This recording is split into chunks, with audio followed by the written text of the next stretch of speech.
A Herald-Tribune reporter tackles schizophrenia in a series of stories currently appearing online at heraldtribune.com and coming up in this Sunday's paper. For reporter Carrie Seidman, it's personal. SNN's Kelly Rittenauer has the story. Colleague and Herald-Tribune reporter Carrie Seidman has been a staff writer for the New York Times and other newspapers. She's won numerous awards for her work. And now, to use an old-fashioned newspaper term, she's on a crusade to cover mental illness in a unique way, from inside her own family. You never really feel like you're completely in the clear. Part of the impetus for doing this series was to hopefully kind of bring it out of the closet and allow people to have a different kind of conversation about mental illness. Seidman's son, 31-year-old Keaton, is a talented pianist. Before the onset of his mental illness, he was actually a student at the Berklee College of Music in Boston. But at 22, his life took a dramatic turn.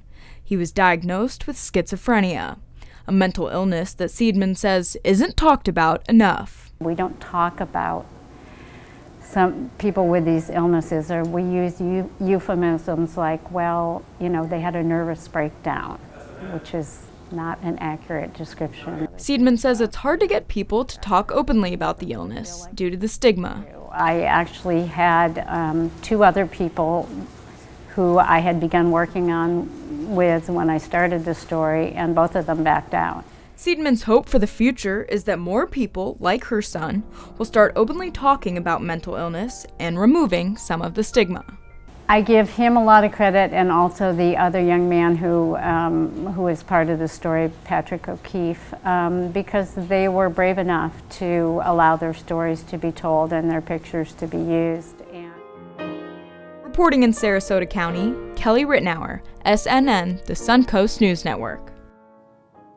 Now, you're invited for a reception and community conversation about mental illness. Carrie and her son Keaton will be there. The reception will be at the Herald-Tribune next Tuesday at 5:30 in the evening. And we're lucky to have Carrie Seidman joining us now. Carrie, this has got to be hard for you to write about, especially with the situation as it is. You're personally involved. Yes and no. I mean, I really think the people that it was hardest for were my son and Patrick, who's the other subject in the secondary story, because they are the people who have this illness and who face a lot of stigma and discrimination. So their coming forward, I think, was really the difficult part. Now, is schizophrenia an illness or a disease, or just something that happens to people? It's a brain disorder. It's a brain disorder, just as if it were traumatic brain disorder from a war injury. It's a brain that doesn't function correctly. What are some of the obstacles you're facing?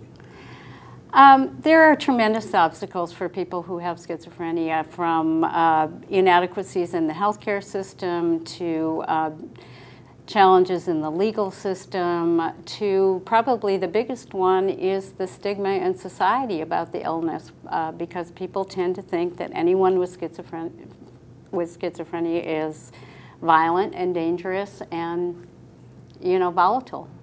Is the meeting coming Tuesday going to be just the first of many, or is it going to be just Tuesday? We hope so. We hope I will be doing some follow-up stories to this project, and we're hoping to convene a panel of concerned citizens and legislators and community activists, and to try to start addressing some of the deficits in our treatment of people with mental illness. Well, thank you so very much for joining us and sharing your story with us. Thank you for having me. Carrie Seidman. You can read more on this in Sunday's paper, or you can go online to heraldtribune.com. Thanks again.